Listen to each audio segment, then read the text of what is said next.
My business collapsed, and I lost my house overnight. I went to my son's place, hoping to stay for a few days. He said, "Dad, my wife isn't comfortable having you here." That night, I slept in my car. The next morning, a butler called me.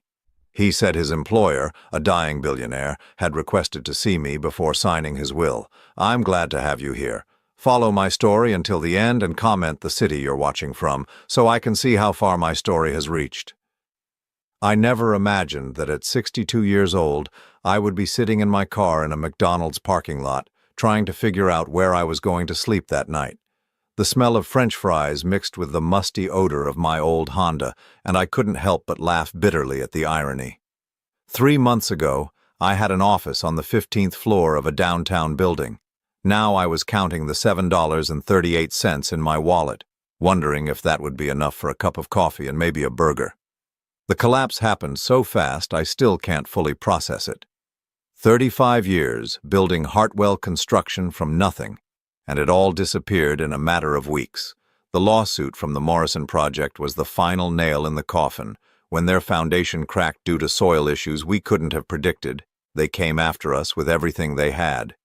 My insurance company found a technicality to deny coverage, and suddenly I was facing a $2 million judgment I couldn't pay. I lost the business first, then the house. The bank didn't care about my decades of perfect payment history. Numbers on a spreadsheet don't have feelings, and mine were all in the red. I managed to salvage a few $1,000s from the sale of my tools and equipment, but that money went fast. Rent, food, gas, the basic necessities that I'd taken for granted for so long. That's how I ended up at Michael's door on a Tuesday afternoon, holding a single suitcase and what remained of my pride. My son lived in a beautiful colonial house in the suburbs, the kind of place I'd dreamed of buying when he was little. His wife Sarah had expensive taste, and it showed in every perfectly arranged detail of their home. "Dad?" Michael opened the door looking surprised, even though I'd called ahead. "I thought you were coming this weekend." "Plans changed," I said, trying to keep my voice steady. "Is now a bad time?" Before he could answer, Sarah appeared behind him. I'd never been her favorite person, but the look she gave me that day was different. It wasn't just dislike. It was something closer to disgust. "Walter," she said, my name sounding like a burden in her mouth. "Michael told me about your situation." I shifted the suitcase to my other hand. "I was hoping I could stay for a few days just until I get back on my feet. I won't be any trouble." Sarah crossed her arms, and I noticed Michael's posture change immediately. He'd always been a good kid, but somewhere along, the way he'd learned to read his wife's moods like weather patterns.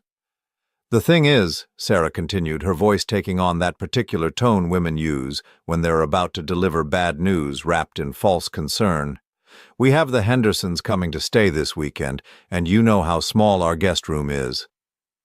I looked at Michael, waiting for him to say something, anything. We both knew the Hendersons lived 20 minutes away and had never stayed overnight in their lives. "Maybe there's a motel nearby," Michael said finally, not meeting my eyes. "Something temporary until you figure things out." Standing there on their doorstep, I felt something break inside me that had nothing to do with money or houses. This was my son, the boy I'd taught to ride a bike, helped with homework, cheered for at every baseball game, the man I'd put through college even when it meant taking on extra debt. "I see," I said quietly. Sarah's expression softened just enough to look sympathetic. "It's not that we don't want to help, Walter. It's just that this is such a difficult time for everyone. Michael's been so stressed about work, and I'm dealing with my mother's health issues. We barely have the emotional bandwidth to handle our own problems." Emotional bandwidth. I wondered when caring for family became something that required bandwidth, like an internet connection. "Of course," I said. "I understand." But I didn't understand. I didn't understand how the same woman who'd called me every time she needed help, moving furniture or wanted someone to watch their dog during vacation trips, could suddenly find me too much of a burden for a few nights on their couch. "There's a Hampton Inn about 10 miles from here," Michael said, finally looking at me directly. "It's not too expensive." $95 a night. I'd checked their website on my phone before coming over. 3 nights would wipe out most of what I had left. That sounds perfect, I lied.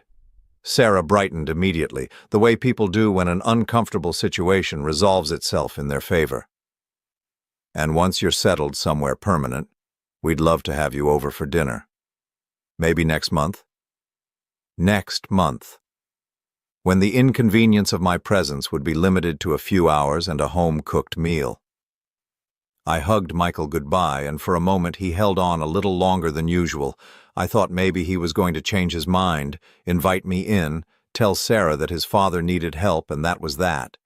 Instead, he patted my back and said, "Take care of yourself, Dad." Walking back to my car, I heard their front door close with a soft click that sounded final. I sat in their driveway for a few minutes, watching their house. The lawn was perfectly manicured, the flower beds arranged with magazine precision. Through the living room window, I could see Sarah moving around, probably already forgetting I'd been there. The Hampton Inn was full. So was the Holiday Inn Express, and the 2 budget motels I tried after that. Apparently, there was some kind of conference in town, and every room was booked. By 8 o'clock, I was parked behind a 24-hour diner, trying to figure out how to sleep in a Honda Civic without looking like a homeless person. The irony wasn't lost on me. I'd spent my entire career building homes for other people, and now I couldn't find a place to sleep. That's when my phone rang. The number on my phone wasn't one I recognized. After the day I'd had, part of me wanted to let it go to voicemail, but desperation makes you answer calls you might otherwise ignore. Walter Hartwell? The voice was formal, precise, with just a hint of an accent I couldn't place. Speaking. My name is Edmund Blackwood. I'm calling on behalf of my employer, Mr. Harrison Blackwell. He would very much like to meet with you tomorrow morning if you're available. I shifted in the driver's seat, trying to get comfortable against the Honda's worn upholstery. I'm sorry, who? Harrison Blackwell, Edmund repeated patiently. He's requested a meeting with you at 10 o'clock tomorrow morning. It's quite urgent, I'm afraid. The name meant nothing to me. In 35 years of construction work, you meet a lot of people, but Harrison Blackwell wasn't ringing any bells. I think you might have the wrong Walter Hartwell, I said. I don't know anyone by that name. There was a pause, then the sound of papers rustling. Walter James Hartwell, born March 15, 1962, previously owner of Hartwell Construction? My stomach tightened. How do you know about my business? Mr. Blackwell has been quite specific about wanting to meet with you. He's not in the best of health, and time is rather precious. I looked around the empty parking lot. A few hours ago, I'd been turned away by my own son. Now a complete stranger was asking for a meeting like I was someone important. What does he want? I'm afraid I can't discuss the details over the phone, but I can tell you that Mr. Blackwell is prepared to compensate you for your time. Would $500 be sufficient for a 1-hour meeting? $500. More than I'd seen in weeks. I thought about my $7.38, about sleeping in my car, about the look on Sarah's face when she'd suggested a motel. Where? The Blackwell estate. I can send you the address. Shall we say 10 o'clock? I'll be there. After hanging up, I sat staring at my phone screen. The whole conversation felt surreal, like something that happened to other people. Rich strangers didn't just call up failed contractors and offer them money for meetings. But then again, a week ago, I wouldn't have believed I'd be sleeping in my car either. The address came through a few minutes later, 37 Elm Ridge Drive. I plugged it into my GPS and wasn't surprised to see it was in Millbrook Heights, where the houses started at $2 million and went up from there. I tried to sleep that night, but the Honda's seats weren't designed for someone my size. Every time I started to doze off, a car would pull into the diner's parking lot, headlights sweeping across my windshield. I spent most of the night staring at the ceiling, wondering what kind of man had enough money to pay $500 for an hour of a stranger's time. By morning, I was stiff, tired, and more than a little nervous. I cleaned up as best I could in the diner's bathroom, combing my gray hair with my fingers and splashing cold water on my face. The man in the mirror looked older than 62, worn down by months of stress and a night in a car. The Blackwell estate was everything I'd expected and more. The gates alone probably cost more than most people's cars, electronic and imposing, with B emblems worked into the iron scrollwork. A voice came through the intercom before I could even announce myself. "Mr. Hartwell, please proceed to the main house." The driveway curved through what looked like a professionally maintained park. Ancient oak trees lined the path, their branches forming a canopy overhead. The house, when it finally came into view, wasn't just large, it was magnificent. Colonial architecture with modern touches, probably 20,000 square feet, sitting on grounds that seemed to stretch forever. I parked my Honda between a Mercedes and a BMW, feeling like I'd brought a skateboard to a car show. Edmund Blackwood met me at the front door. He was exactly what I'd pictured. Tall, thin, impeccably dressed in a dark suit that probably cost more than my car. His gray hair was perfectly styled, and his handshake was firm but brief. "Mr. Hartwell, thank you for coming. Mr. Blackwell is waiting for you in his study." He led me through rooms that belonged in a museum. Persian rugs covered hardwood floors that gleamed like mirrors. Oil paintings in heavy frames lined the walls, and every piece of furniture looked like it had been handcrafted by someone who'd never worried about money. The study was smaller than the other rooms, but somehow more impressive. Floor-to-ceiling bookshelves filled with leather-bound volumes, a massive mahogany desk, and windows that looked out over gardens that probably required a full-time staff. Harrison Blackwell sat behind the desk in a wheelchair, and I could see immediately that Edmund hadn't been exaggerating about his health. He was thin to the point of frailty, his skin pale and papery. But his eyes were sharp, alert, studying me with an intensity that made me uncomfortable. "Walter Hartwell," he said, his voice stronger than his appearance suggested. "Please sit down." I took the chair across from his desk, my work boots looking out of place on his expensive rug. "Thank you for coming," he continued. "I imagine you're wondering why I asked to see you." The thought had crossed my mind. He smiled, and for a moment something flickered in his expression. Recognition? Sadness? It was gone too quickly for me to be sure. "Tell me, Walter, do you remember a rainy night 8 years ago? October 23rd, to be exact. Route 12, just outside Millbrook?" My blood went cold. I hadn't thought about that night in years, had tried not to think about it, but suddenly I was right back there, rain pounding on my windshield, the curve coming up too fast, the headlights in the wrong lane. "How do you know about that?" Harrison Blackwell leaned forward in his wheelchair, his pale hands folded on the desk. "Because, Walter, I was in the other car." The words hit me like a physical blow. I gripped the arms of the chair, my heart pounding as that night came flooding back in vivid detail. The rain, the screech of brakes, the sickening sound of metal against metal. I'd tried so hard to forget, but some memories refused to stay buried. "You were—" I started, then stopped. My mouth had gone dry. Harrison nodded slowly. "The BMW that went through the guardrail. Yes, that was me." October 23rd, 8 years ago. I'd been driving home from a job site, exhausted after a 14-hour day trying to finish a kitchen renovation before the weekend. The rain had started around sunset and hadn't let up.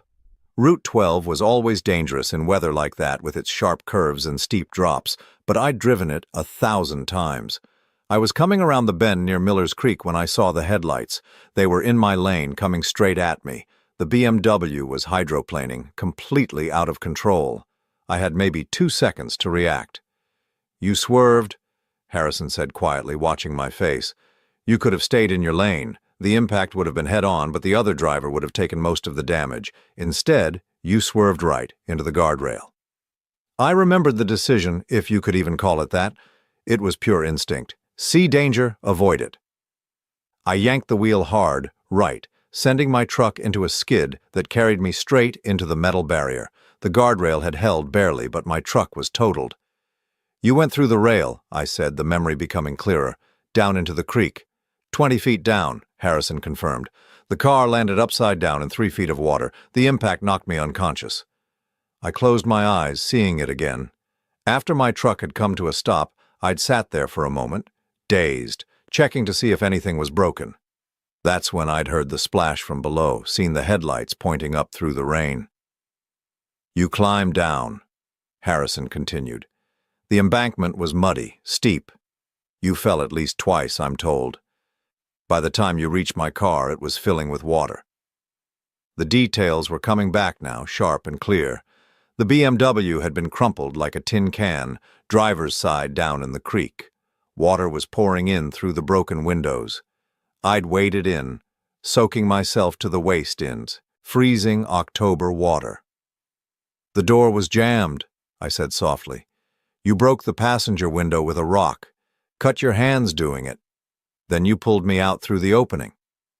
I remembered that part vividly. Harrison had been unconscious, a dead weight, blood running from a gash on his forehead.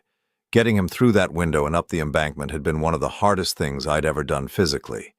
By the time I'd dragged him to the road, my back was screaming and my hands were torn up from the broken glass. The ambulance came, Harrison said. You rode with me to the hospital, stayed until my wife arrived. The doctors said if I'd been in that water for another few minutes. He didn't finish the sentence. He didn't need to. You saved my life, Walter. I shifted uncomfortably in the chair. Anyone would have done the same thing. Harrison's laugh was bitter. Would they? The police report said 3 other cars passed the scene before you arrived. 3 people who saw my headlights in the creek and kept driving. I hadn't known that. After that night, I'd tried to put the whole thing behind me. My insurance had covered the truck. I'd been unhurt except for some cuts and bruises, and I'd gone back to work the next Monday like nothing had happened. Why didn't you ever contact me? Harrison asked. After that night, I mean. You never called, never came by the hospital. I thought about how to explain it. It wasn't my business. You were alive, that's what mattered. I figured you had your own life to get back to. My own life, Harrison repeated, and there was something in his voice I couldn't identify. Do you know what I was doing that night, Walter? Why I was driving in weather like that? I shook my head. I was running away, from my wife, from my business, from everything. I'd just found out that my company was about to be investigated for fraud, environmental violations that could have sent me to prison for 20 years. I was scared, panicked, and I was driving to the airport to catch the first flight out of the country. The room fell silent except for the ticking of an antique clock on the mantelpiece. The accident changed everything, Harrison continued. While I was recovering, my lawyers found a way to clean up the mess. The investigation went away, the charges were dropped. By the time I was back on my feet, I had a second chance. He reached into his desk drawer and pulled out a thick manila folder. I built this empire because of that night, Walter. Because you gave me the chance to make things right. Blackwell Industries is worth $800 million today. I own real estate in 12 states, manufacturing facilities in 6 countries. All of it exists because you pulled me out of that creek. My head was spinning. I don't understand why you're telling me this. Harrison opened the folder and spread several documents across his desk. Because I'm dying, Walter. Pancreatic cancer. The doctors give me 2 months, maybe 3. And before I go, I need to settle my debts. He pushed one of the documents toward me. It was covered in legal language I didn't understand, but I could make out enough to see dollar amounts with a lot of zeros. This is my will, Harrison said. As of yesterday, you are the sole beneficiary of my estate. I stared at the paper, the words not making sense. What? Everything, Walter. The house, the business, the investments, all of it goes to you. That's... I struggled to find words. That's impossible. You have a family, children? Harrison's expression darkened. I have a son who hasn't spoken to me in 5 years. He's waiting for me to die so he can inherit enough money to support his gambling addiction and his third wife's shopping habits. I have a daughter who calls me twice a year, on my birthday and Christmas, and only to ask for money. Neither of them was in that creek 8 years ago. I pushed the document back toward him. I can't accept this. You don't have a choice. It's already done. The papers are filed. The lawyers have been paid. When I die, everything becomes yours. But why? I mean, I appreciate the gesture, but what happened that night? It was just human decency. It doesn't deserve this. Harrison leaned back in his wheelchair, studying me with those sharp eyes. "Do you know what you did after you pulled me out of that water, Walter? You gave me your jacket. You were soaking wet, shivering, your hands were bleeding, and you gave me your jacket to keep me warm. Then you sat with me in the rain until help arrived. You held my head to keep the water out of my mouth. I had forgotten about the jacket. You didn't know who I was. For all you knew, I was some drunk who'd nearly killed you, but you treated me like I mattered, like my life had value.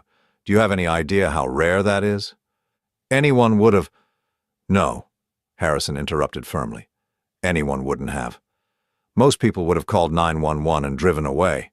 You stayed. You cared. And in 30 years of business dealing with thousands of people, you're the only person who ever showed me genuine kindness without wanting something in return." He pulled out another document, this one shorter and simpler.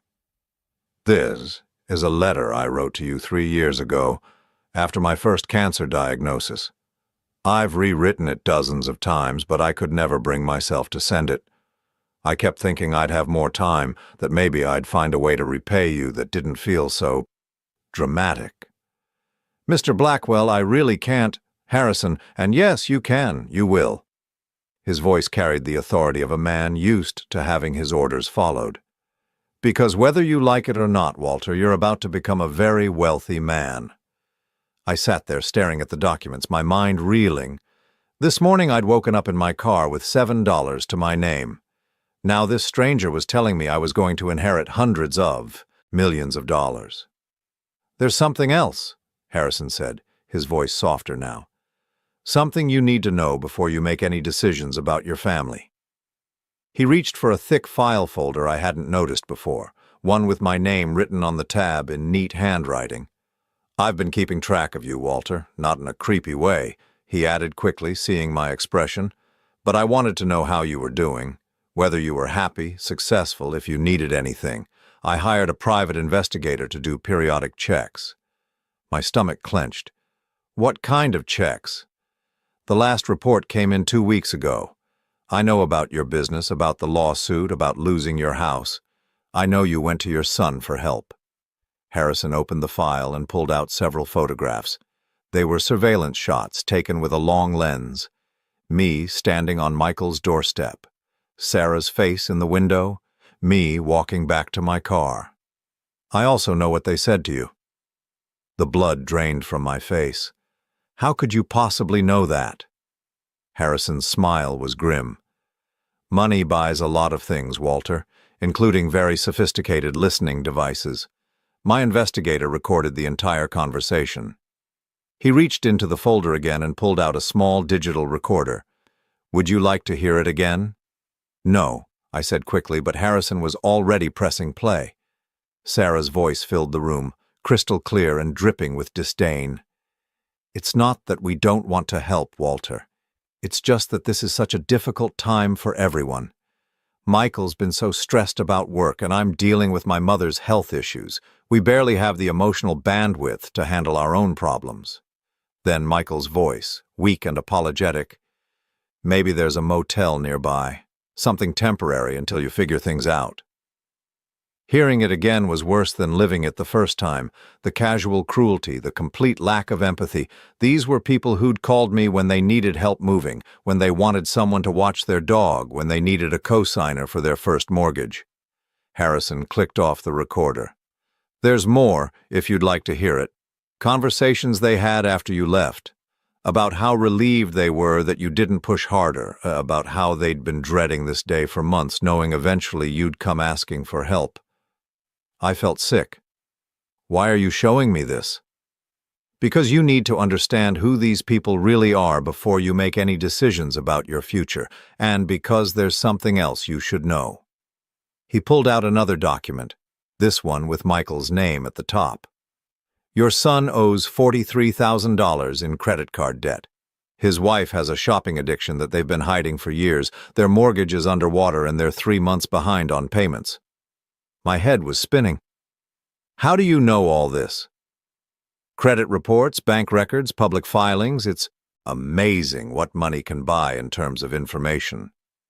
Harrison's expression was grim. "They're facing foreclosure, Walter. Within 6 months, they'll lose their house. But Michael said business was good. He got that promotion last year. The promotion came with a salary increase of $8,000 annually. Sarah's spending increased by $30,000 that same year. Harrison showed me a spreadsheet covered in numbers. She spends more on clothes in a month than most people make. I stared at the papers, trying to process what I was seeing. They're broke. Worse than broke, they're drowning, and they know it. Then why wouldn't they help me? If they understood what it was like to struggle. Harrison's laugh was bitter.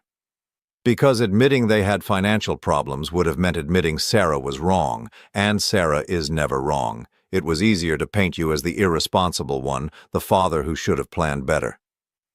The room felt like it was closing in on me. Everything I thought I knew about my son's life was a lie.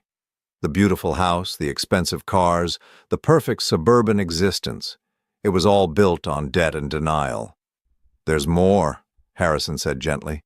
"Conversations between your son and his wife about you, about your financial situation." He pressed play on the recorder again. "He's probably expecting us to bail him out," Sarah's voice said. "I mean, that's what parents are for, right? To clean up their children's messes." "Dad's not my child," Michael replied, but his voice was uncertain. "Might as well be. He's always been impractical. Who starts a construction business without planning for economic downturns? It's like he never learned how to be a real adult." Michael's voice again. "Maybe we could help him with a small loan." "With what money, Michael? We can barely cover our own expenses. Besides, he made his choices. He had 35 years to save for retirement, to build a safety net. It's not our fault he didn't." "But he's my father, and I'm your wife. Your primary responsibility is to me and our future children, not to some old man who couldn't manage his own life properly." The recording stopped. I sat there in silence, feeling like I'd been punched in the stomach. Future children. They'd been talking about having kids while simultaneously discussing how I was too much of a burden to help. "How long have you had this?" I asked. "The recording?" 2 days. My investigator sent it right after it happened." Harrison leaned forward in his wheelchair. "Walter, I want you to understand something. Your son didn't refuse to help you because he couldn't. He refused because she told him to, and he chose her opinion over his father's welfare. I thought about Michael as a little boy, how he used to follow me around job sites wearing a tiny hard hat I'd bought him, how he'd beamed with pride when I taught him to use a level, how he'd called my work building dreams. When had that admiration turned into resentment? "She's been working on him for years," Harrison continued, apparently reading my thoughts. "I have recordings going back 8 months. Little comments about how you're too dependent, too emotional. How successful men don't let family drama interfere with their goals. He used to call me every Sunday," I said quietly. "When did that stop?" Harrison consulted the file. 14 months ago, right around the time Sarah started her campaign to help Michael establish healthy boundaries with toxic family members. Toxic. My own son thought I was toxic. "She's very good at it," Harrison said. "Manipulation, I mean. It's subtle, gradual. She never directly said he shouldn't help you. She just made him feel guilty for wanting to, made him think that caring about his father was a sign of weakness." I buried my face in my hands. 35 years of being a good father, of putting Michael's needs first, of working extra hours to pay for his college, his wedding, the down payment on his first apartment, all of it erased by a woman who saw me as competition for her husband's loyalty. "Why are you telling me this?" I asked. "I mean, I appreciate the money, the will, but why the investigation? Why dig into my family's dirty laundry?" Harrison was quiet for a long moment. "Because 8 years ago you showed me what real character looks like. You risked your life for a complete stranger, and you never asked for anything in return. I've spent these past years watching you, and I've never seen you deviate from that character, not once." He gestured toward the recorder. "But I also wanted to make sure you understood what you're dealing with, because what's about to happen next is going to test every relationship you have." "What do you mean?" "I mean that when I die, which will be very soon, And when this will becomes public knowledge, your family is going to suddenly become very interested in reconciliation. They're going to come to you with tears in their eyes, talking about how sorry they are, how they made a mistake, how much they love you. I felt a chill run down my spine. Sarah will probably even suggest that her behavior was caused by stress, by worry about Michael's job security. She'll make herself the victim of circumstances beyond her control, and Michael will stand there nodding, believing every word. You think they'll try to get the money? I don't think it, Walter. I know it, because I've seen this before. Money changes everything, and everyone around you will suddenly remember how much they care. Harrison pulled out one more document. This one sealed in an envelope with my name on it. This is a letter I want you to read after I'm gone. It contains some additional information about your family, some things I discovered that will help you make informed decisions about your future. What kind of things? The kind that will make it very clear who you can trust and who you can't. Harrison's expression was sad. I'm sorry, Walter. I know this isn't what you wanted to hear, but you deserve to know the truth before you have to make any choices. I took the envelope, noting how heavy it felt in my hands. How long do I have? I asked. Before days, maybe a week. The doctors aren't sure. Harrison smiled, and for the first time since I'd arrived, it looked genuine. But I'm not afraid. I've made my peace with everything, settled my debts, including the one I owed you. You don't owe me anything. I owe you everything. His voice was firm. And now you'll have the resources to build whatever kind of life you want, without having to depend on people who see you as a burden. As I left the Blackwell estate that afternoon, I drove past my son's house.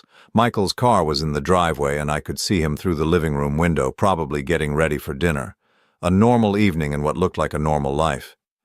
But now I knew the truth about what was behind that perfect facade. The debt, the lies, the casual cruelty, and soon I'd have to decide what to do with that knowledge. The envelope from Harrison sat heavy in my jacket pocket, full of secrets I wasn't sure I wanted to know. But as I drove toward the motel I could now afford, I realized that for the first time in months I wasn't afraid of tomorrow. I was angry, and that felt surprisingly good. Harrison Blackwell died on a Tuesday morning exactly 5 days after our meeting. I got the call from Edmund while I was having breakfast at the diner where I'd been eating most of my meals. The funeral was private, he said, just immediate family. I wasn't invited, which was fine by me. I'd said my goodbyes already. The will reading was scheduled for the following Friday. Edmund had insisted I attend, even though I already knew what it contained. He said there were additional documents Harrison wanted distributed, things that couldn't be handled through normal legal channels. I spent those intervening days in a strange kind of limbo. I'd upgraded from sleeping in my car to a decent motel room, but I didn't dare make any major plans. Part of me still couldn't believe this was real. Maybe Harrison had changed his mind at the last minute. Maybe his family would contest the will. Maybe I'd wake up tomorrow and find out it had all been some elaborate mistake. But Friday morning came, and Edmund called to confirm the appointment. The law offices of Pemberton, Hayes & Associates occupied 3 floors of a downtown building that screamed old money, the kind of place where the furniture was older than most people and the secretaries spoke in hushed, reverent tones. I arrived 15 minutes early, wearing the only decent suit I owned. It was 5 years old and didn't fit quite right anymore, but it was clean and pressed. The receptionist directed me to a conference room on the 20th floor, where floor-to-ceiling windows offered a view of the city that probably cost more per square foot than most people's entire apartments. I wasn't alone.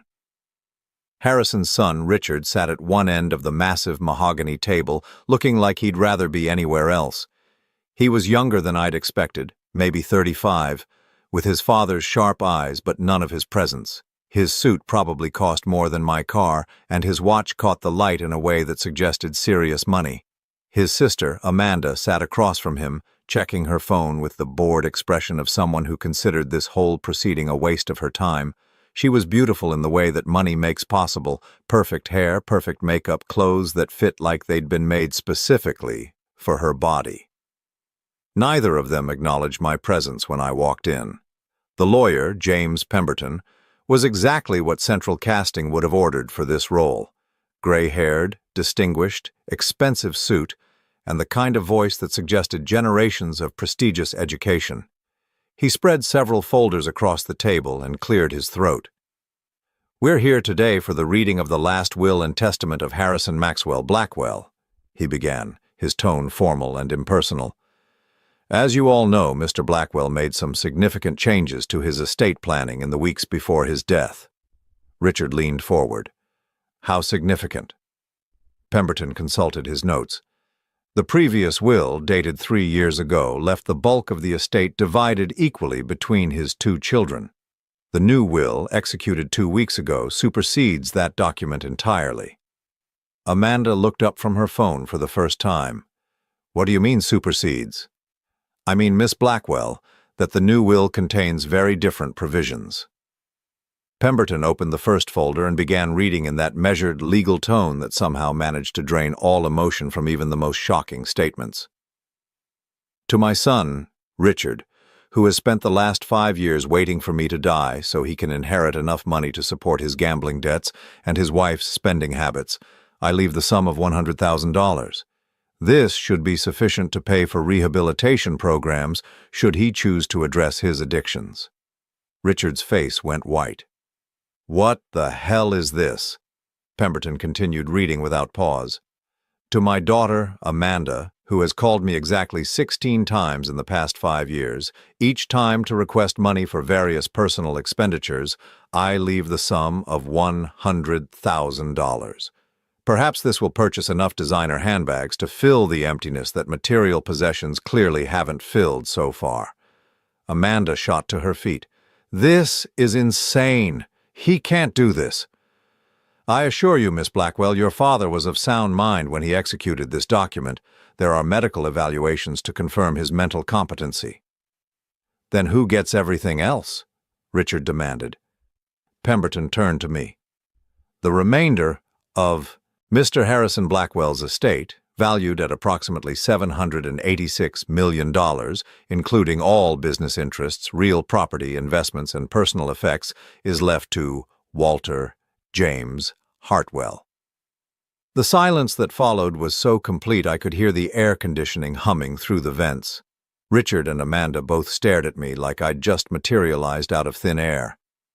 "Who the hell is Walter Hartwell?" Amanda finally asked. Pemberton consulted his notes again. "According to the documentation provided by your father, Mr. Hartwell saved his life 8 years ago in an automobile accident. The will specifically states that Mr. Hartwell is the only person who ever showed me genuine kindness without expecting anything in return." Richard's chair scraped against the floor as he pushed back from the table. "This is insane. Our father leaves nearly $800 million to some random stranger because of a car accident." "Not random," I said quietly. It was the first time I'd spoken since entering the room. "I pulled your father out of a creek after his car went through a guardrail. He would have drowned if I hadn't been there." Amanda rounded on me. "So what? You did what any decent person would do, and now you think you deserve our inheritance?" "I didn't ask for this," I said. "I didn't even know who your father was until a week ago." "Bullshit," Richard snapped. "Nobody gives away that kind of money to a stranger. What's your angle? What did you do to manipulate him?" Before I could answer, Pemberton cleared his throat again. "There are additional documents your father asked me to distribute." He handed me a sealed envelope with my name on it, then gave similar envelopes to Richard and Amanda.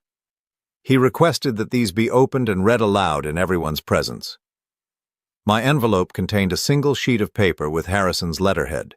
The handwriting was shaky but legible. "Walter," I read aloud, "if you're reading this, then Richard and Amanda have just learned that their years of indifference and greed have finally caught up with them. They're probably calling you a manipulator, suggesting you somehow tricked a dying old man into changing his will. Don't let them. You earned this inheritance 8 years ago, when you risked your life for a stranger, but you've proven you deserve it every day since by living with integrity and kindness, qualities my children never learned." I looked up to see both siblings, staring at me with undisguised hostility. Richard tore open his envelope and began reading in a voice tight with anger. To Richard, your gambling debts currently total $623,000. You've borrowed against your trust fund, taken cash advances on 17 different credit cards, and forged my signature on 3 separate occasions to access funds from accounts you had no right to touch. The private investigator's report is attached for your reference. His face was scarlet now. He was having us investigated? Amanda's hands were shaking as she opened her own letter. To Amanda, in the past 3 years, you've spent over $400,000 on clothes, jewelry, and cosmetic procedures while claiming to be a struggling artist. You've never sold a single painting, never held a job for more than 2 months, and you've been living off money you've been stealing from the household account for years. The documentation is attached. She crumpled the letter in her fist. This is harassment. This is character assassination. This is truth, Pemberton said calmly. Your father was very thorough in his documentation. Richard turned to me, his face twisted with rage. You did this. You poisoned him against us. I met your father exactly once before he died, I said, last week. Then how did he know about our... Richard stopped himself, apparently realizing that finishing that sentence would be an admission. Your father hired private investigators, Pemberton explained. He wanted to understand who he was leaving his money to. That included investigating his own children. Amanda was crying now, but they were angry tears, not sad ones. He was our father. How could he humiliate us like this? Maybe, I said quietly. He was hoping you'd prove him wrong. The meeting continued for another hour, covering the technical details of the inheritance, the transfer of assets, the legal procedures that would need to be followed. But the real drama was over. Richard and Amanda left without saying goodbye, their faces set in identical expressions of fury and disbelief. As I walked to my car afterward, my phone rang. Michael's name appeared on the screen. Dad, I just heard, is it true? About Harrison Blackwell? Word traveled fast in a city this size. I wondered who had called him, how the news had already spread. It's true. Jesus, Dad, $700 million? That's incredible. There was something in his voice I'd never heard before. Not excitement exactly, more like calculation. Yeah, I said, it's incredible. Listen, Sarah and I were talking and we feel terrible about the other day. We were stressed, overwhelmed, and we said some things we didn't mean. We'd love to have you over for dinner tomorrow night. To celebrate and to apologize. I sat in my car outside the law office, looking up at the building where I'd just inherited more money than I could spend in 10 lifetimes. 24 hours ago, these same people had told me they didn't have the emotional bandwidth to help their homeless father. Now they wanted to celebrate. That's very generous, I said. Let me think about it. Of course, take your time. We'll be here whenever you're ready. After hanging up, I drove to the cemetery where my wife was buried. Margaret had been gone for 12 years now, cancer taking her just 2 years before, the accident that had changed everything. I sat by her headstone and told her about Harrison, about the inheritance, about our son's sudden change of heart. What should I do, Maggie? I asked the granite marker. You always knew what was right. The wind rustled through the oak trees overhead, but it didn't sound like an answer, it just sounded like wind. That night, I opened the sealed envelope Harrison had given me during our meeting, the one with additional information about my family. Inside were photographs, bank records, and a transcript of a conversation between Michael and Sarah from just 3 days ago. If he really does inherit all that money, Sarah's voice said on the recording, we need to make sure we're back in his good graces. I've been thinking about how to handle this. Handle what? The reconciliation. We can't just pretend nothing happened. We need a story that explains our behavior without making us look bad. What kind of story? We were protecting him. We knew he was proud and we didn't want him to feel like a charity case. So we encouraged him to be independent, to solve his own problems. It was tough love. Michael's laugh was hollow. You think he'll buy that? He'll want to buy it. Nobody wants to believe their family doesn't care about them. Give people a face-saving explanation, and they'll usually take it. I turned off the recording and sat in the darkness of my motel room, feeling something cold and hard settle in my chest. Tomorrow I'd go to dinner at my son's house, but not for the reasons they expected. I arrived at Michael's house at exactly 7 o'clock, carrying a bottle of wine I'd bought for the occasion. Not an expensive one. I was curious to see if they'd notice. Sarah answered the door wearing a dress I'd never seen before, something that probably cost more than I used to make in a week. "Walter." She embraced me like we were old friends, holding on just a little too long. "I'm so happy you could come. We have so much to talk about." The house looked different somehow. Cleaner, more organized, like they'd spent the day preparing for an important guest. The dining room table was set with their good china, candles flickering in crystal holders. It was the kind of effort they'd never made for regular family dinners when I was just their broke father. Michael appeared from the kitchen, grinning broadly. "Dad, come in, come in. Can I get you a drink? We've got that scotch you like." I'd never expressed a preference for any particular scotch, but I didn't correct him. "Just water for now," I said. Sarah took my arm, guiding me toward the living room. "We thought we'd sit and talk before dinner. There's so much catching up to do." We settled into their expensive furniture, and for a few moments nobody spoke. They kept glancing at each other, some kind of silent communication I wasn't supposed to notice. "So," Michael finally said, his voice carefully casual, "this inheritance thing, that's really something." "It is."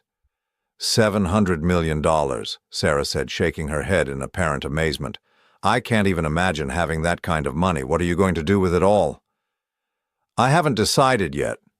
Another glance between them. Sarah leaned forward, her expression earnest.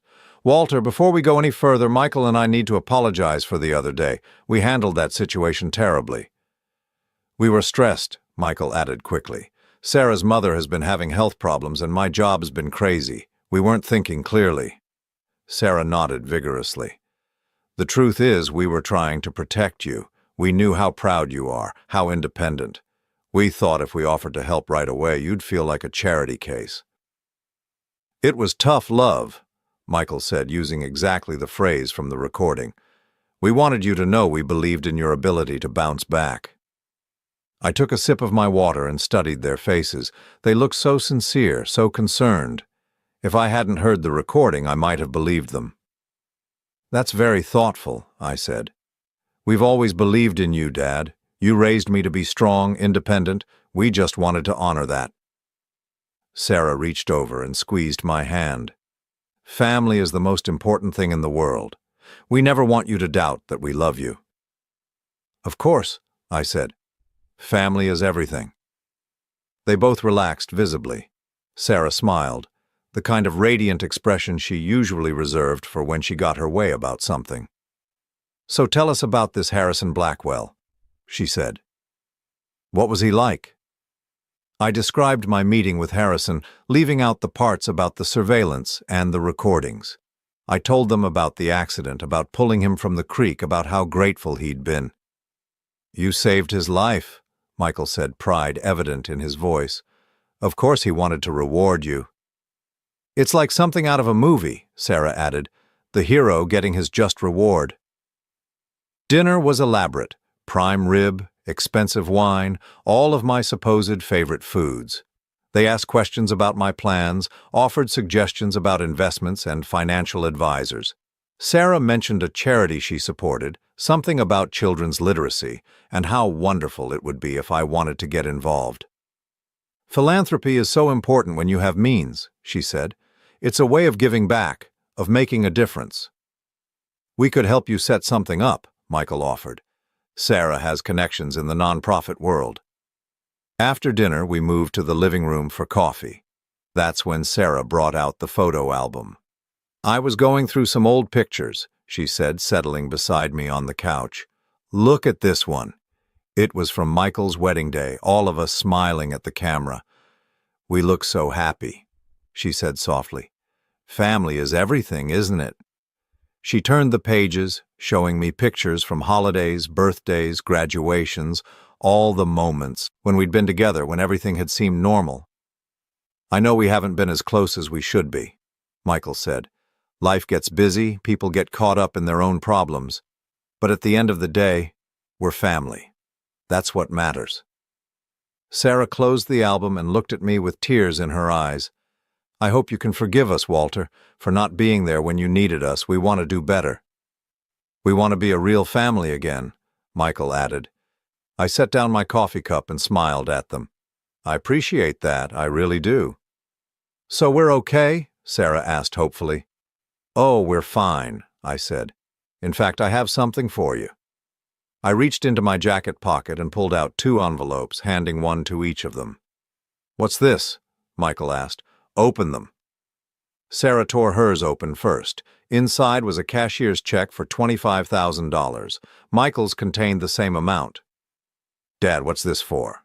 Michael asked, staring at the check. "It's a gift," I said. "From someone who understands what it's like to be struggling financially." They both looked confused. "Struggling?" Sarah said. "We're not struggling." I pulled out a folder I'd been carrying and set it on the coffee table. "Actually, you are. $43,000 in credit card debt. 3 months behind on your mortgage. Sarah's spending has increased by $30,000 a year while your income has remained flat." The color drained from both their faces. "How do you know that?" Michael whispered. "The same way I know about the conversation you had 3 days ago, planning how to handle my reconciliation. The same way I know you told your wife I was too much of a burden to help because you barely had the emotional bandwidth for your own problems." Sarah's mouth opened and closed like a fish. "Walter, I can explain." "You don't need to explain. I understand perfectly. You thought I was a failure, a burden, someone whose problems were too inconvenient to deal with. You were probably hoping I'd just disappear so you wouldn't have to feel guilty anymore." Michael leaned forward, desperation creeping into his voice. "Dad, that's not fair. We love you." "No," I said quietly. "You love what I can give you. There's a difference." I stood up, buttoning my jacket. "The checks are yours to keep. Consider it payment for a valuable lesson." "What lesson?" Sarah asked, her voice small. "That your father isn't stupid, and that sometimes karma takes a while, but it always collects." Michael stood as well, panic in his eyes. "Dad, wait, don't leave like this. We can work this out." "There's nothing to work out, son. You made your choice when I needed help. I'm just making mine now." "But we're family," Sarah said, tears streaming down her face. "Family forgives each other." I paused at the front door. "You're right, family does forgive. But forgiveness doesn't mean pretending things didn't happen, and it doesn't mean I have to keep putting myself in a position to be hurt." "What are you saying?" Michael asked. "I'm saying goodbye." 6 months later, I was sitting on the porch of my new house, watching the sunset over the lake. It wasn't a mansion like Harrison's place, but it was mine. Paid for with cash, no mortgage, no debt, no one who could take it away from me. The inheritance had been finalized without contest. Richard and Amanda Blackwell had apparently decided that fighting over $100,000 wasn't worth the legal fees. I'd kept Harrison's businesses running, hiring good people to manage what I didn't understand myself. I'd heard through mutual acquaintances that Michael and Sarah had used the $25,000 to catch up on their mortgage payments. They'd also heard somehow about my new address. Michael had called twice, leaving voicemails I hadn't returned. Sarah had sent a card at Christmas. I hadn't blocked their numbers or refused their contact entirely. I just didn't engage. When someone shows you who they really are, believe them the first time. Maya Angelou had said that, and she'd been right. The truth was, I wasn't angry anymore. Anger required emotional investment, and I'd stopped investing in people who saw me as a means to an end rather than someone worth loving. I had made new friends in my new town. People who knew me as the guy who'd inherited some money from a grateful stranger, not as someone's disappointing father or inconvenient relative. They invited me to barbecues and poker games and didn't expect anything from me except my company. I'd also started volunteering at a local shelter for homeless veterans, helping guys who reminded me of myself not too long ago. Men who'd lost everything through circumstances beyond their control, who just needed someone to see them as human beings deserving of dignity and respect. It turned out that being genuinely wealthy wasn't about the money itself. It was about the freedom to choose who you spent your time with, who you helped, who you loved. It was about never having to compromise your values or accept poor treatment because you needed something from someone. As the sun disappeared behind the mountains, I thought about Harrison Blackwell and the night that had changed both our lives. He'd been running away from his problems when I pulled him from that creek. But maybe, in a way, he'd been running toward this moment, toward the chance to give someone else the freedom he'd never known how to find himself. Margaret's picture sat on the table beside my chair, and I raised my glass of wine in her direction. "We did okay, Maggie," I said to the photograph. "We raised a son who became exactly what his mother wanted him to be. That's not our fault." The evening air was soft and warm, filled with the sound of crickets and the gentle lapping of water against the shore. Somewhere in the distance, a family was having a barbecue, their laughter carrying across the lake. It was the sound of people who actually enjoyed each other's company, who chose to be together instead of feeling obligated. The sound of real family, the kind you create rather than the kind you're born into. I closed my eyes and listened, and for the first time in longer than I could remember, I felt completely at peace. Did you enjoy my story? What a journey it has been. I truly wonder, what would you have done if you were in my shoes? Would you have chosen silence to keep the peace, or would you have done what I did to reclaim your dignity? Let's meet in the comments below. I'm so curious to hear your thoughts. I'm reading every single one. Which city are you listening from tonight? If my story resonated with you, you can support me and help me bring more stories like this to the world by sending a super thanks. Your sweet support means the world to me and allows me to continue this journey with all of you. On the screen now, you can see 2 new life stories that I highly recommend you watch next. There are so many more on my channel, each with its own lessons and triumphs. Don't forget to subscribe and click the notification bell so you never miss a new chapter. Thank you for being here with me. Until the next story, with love and respect.